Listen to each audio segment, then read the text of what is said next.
talk about better than yesterday. Now, I believe that I am better than yesterday. Do you know why?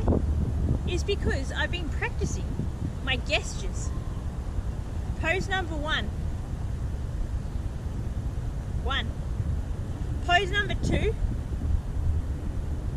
And pose number three. So I am better than yesterday. The key to being better than yesterday is to not take life too seriously. Because at the end of the day, life is a sport that is not to be taken too seriously. When you choose to connect the dots, it's not a negative that you're trying to connect the dots with. You're also looking at the dots, or trying to connect the dots in your past that obviously are going to fuel your future ambitions. So for example, the other day I was talking to my dad about how much I've been feeding my brain and essentially how I thought that I was becoming a brainiac, etc., etc. And I said to him, you know, like in school, I was never really interested in school or learning or at any level whatsoever. And he said, you know why that was? Because you were too busy going up to the top toilet block to check the length of the turds that have been left behind in the toilets. Now, his point is extremely valid, and one that I'm not particularly proud of, but I think something that has, looking back now, where I do start to connect the dots, is my sense of humour, and my humour has certainly kept me in good stead as far as any particular dark moments that I've gone through in life. And I think I'm really lucky that, I can, again, look at my mindset and flick my mindset over to happy things, happy thoughts, and, really enjoy each moment for exactly what it is. I mean, obviously, I don't regret the fact that I did find that so amusing and it took away from my ability to learn, but really, I wouldn't change anything, because at the time I was so focused on having a ball with me, or sport was my number one focus at school. And looking back though, if I do have any feedback or support or encouragement for kids at this point in time that are in school, to definitely obviously focus on what's important, and have your fun, but also you need to be learning and reading, and you've got to have your fun, but probably outside of class would be the best time to have your bit of a laugh and joke around with your mates. Another thing that I think with the way that I go about things is being better than yesterday is complacency does lead to mediocrity. And I always use examples through sport because I find that an easy way to relay that across to life as well. So the example that I'll use today will be that of swimming. And swimming in the past, when I was training just generally for triathlon, I would always do sets of 100-meter repetitions when I was doing my training. And I would maybe train twice a week. And without a doubt, every single training session, I would obviously go off the clock and I would do my 100-meter repetitions, leaving every 1 minute 50 seconds. So basically, and obviously swimmers would know that that's a 0, 50, 40, 30, back around to the 30 to do your 10 repeats of 100-meter repetitions. Now that's all great and well, and I always loved swimming, but I never challenged myself or believed that I could possibly bring those times down.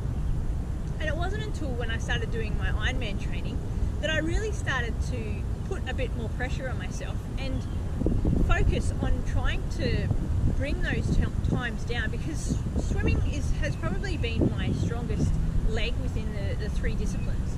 So I think it came down to, I think I got my 100 repetitions down to about 1 minute 35. On one or two occasions, I think I was able to do 10 on 1 minute 30, but I definitely, I could see in incorporating that better than yesterday principle, and, knowing it's all in the mindset. So when you tell your mind that you're going to do something, the body naturally flows in behind it. So once you tell your brain, this is what I'm going to do today, there's 9 times out of 10 chance that you're going to be able to do that.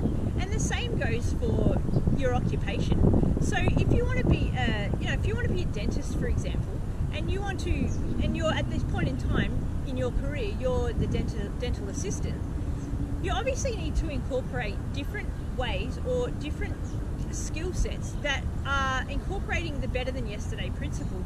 So, and again, I'm no expert in the field of dentistry. However, I do need to get my teeth fixed. So if you know a good dentist, I'm all ears. But for example, how you would go about that is obviously ask questions, be proactive in your approach with obviously learning about dentistry and what it is you need to achieve to get to become a dentist, and also to be a little bit more hands-on with your approach, and again, just ask as many questions as you possibly can. And it's the same goes for any occupation. So if you aspire to be, if you're in a role at this point in time and you're happily just go, and some people are quite happy just to continue being complacent in the role that they are, but most people have that spark in them that does want them to progress and move forward. So if you do have that little bit of an inkling that maybe you could be doing better, or you could be progressing within the firm that you're currently at, definitely look at ways that you can go about your everyday routine, because that's how you can improve and move forward in life. And the same with sport is, if you want to get better, you need to improve your skill set and also work on the mentality side of things. So if you can do that, you're going to go so much further than what your actual limitations are currently placing on you. And it's the same with the reading and the brain capacity. Is the more that you read and you're doing your puzzles and that type of thing, the brain is obviously continuing to grow. So really focus. And the same is for different struggles that you have in your life. And if you want to start to eliminate those struggles, what I would say, like if you're currently drinking 7 days a week, every night, and it's what numbs the brain, try and find some way to find an alternative to keep your brain stimulated. And a lot of highly intelligent people find it really difficult to find additional stimulation, because what the drinking obviously does, it numbs the brain. So when your brain's not being active, when you're feeding it with the alcohol, it's numbing the brain. So it's obviously that's a tool that a lot of creative thinkers and people with highly active minds do, is to numb that brain. And then obviously the same process goes for the next day. So and again, to creative thinkers and people that have active brains do actually really live by the principles of repetition. So if you can somehow try and break those routines, you'll go a long way. Like even if it's starting out, if you drink 7 nights a week or something, and if you maybe go, okay, well this week my goal is to maybe cut back my drinking to 5 nights a week, and try and find something, whatever that that one thing 2 nights a week is, to do something completely different other than drinking. Join a club, or join if you enjoy playing cards, or join a certain club that you can play your cards, or board games, or something that just is completely off, stimulating or numbing your brain through your alcohol. And just see if you can, and you'll find the more that you do that, and the more that you try or the more time that you start to cut into that routine, the more effective or the easier it's going to be down the track in those coming weeks to maybe pull it back to three nights a week, or 2 nights a week. And you'll be surprised that the mornings after you haven't been drinking, at the time you do, you have a drink, you'll be thinking, your mind is probably going, yep, it's drink time. But challenge yourself to break up that routine, and you'll be so surprised the next day how positive your mindset will be, and how proud of yourself you will have been just in knowing that you've been able to break a habit that you've been trying to break in a long time. And the more things like that you're doing in your life, the easier it's going to be to break all types of routines within your life, and that's really important. You need need to figure out how the best way is for you to learn and to be better than you were.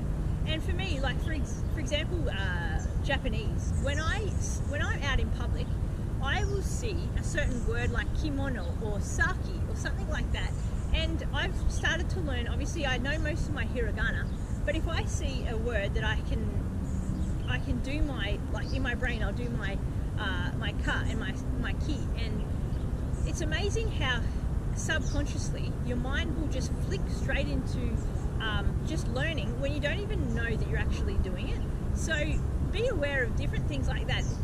Try and figure out how you best learn, and obviously incorporate that into your everyday actions as well. An example when I was younger and how I did that was I wanted to figure out, or I wanted to compete in an event that I hadn't competed at a state level prior to when I did compete in the triple jump. And so what I did, I found out how the triple jumpers become successful and what it takes to become a better triple jumper. And what it was in the actual, obviously you need to have a reasonable run-up to be able to hit that board at full speed. But what it comes down to is when you do your first hop and then you do your step and then you jump, they need to be consistently the same times or same pattern apart from each other. Because if you do your first hop and then you do it too far, then your next pattern of the step is going to be less or more so than what it should be. So yeah, the way and how I went about improving my triple jump was I would religiously, whether I was in a hallway or at the shopping centre or wherever I was, I would practice my triple jump and make sure those sounds were exactly the same wherever I practiced them. And that year I actually won a bronze medal in the triple jump, which wasn't expected. And yeah, it just goes to show you that you can incorporate you know, different things into your patterns and your lifestyle and your routine, and what you focus on does actually grow. And yeah, it's just incorporating those little things that you can do in your everyday life that will make a big change to your success. And I'm lucky too. Sport has taught me everything that I know and all the principles that I put into the better than yesterday way of living life. And it's the same with you know, the mindset. So you know, I never realized just how similar the two forms of your mindset and then building your sporting abilities are. And it's just it's incredible to see, you know, the transformation that I've had in my mental side of things when I've really focused on it. And the way that you can do that is to obviously focus on your good thoughts and obviously your relationships, and it's the same principles in both. So yeah, but connecting the dots and looking back, but also aligning the good and the bad of what's going to help you going forward to achieve your goals. And you'll be surprised, you know, when you look at the things that you've achieved in the past and you align them with what you want to achieve in the future, what you actually already have on board to help you achieve those goals. So a couple of quotes that I really like: train insane or remain the same, but even better, bombard the brain or remain plain Jane. And on that note, I'm going to sing a little bit of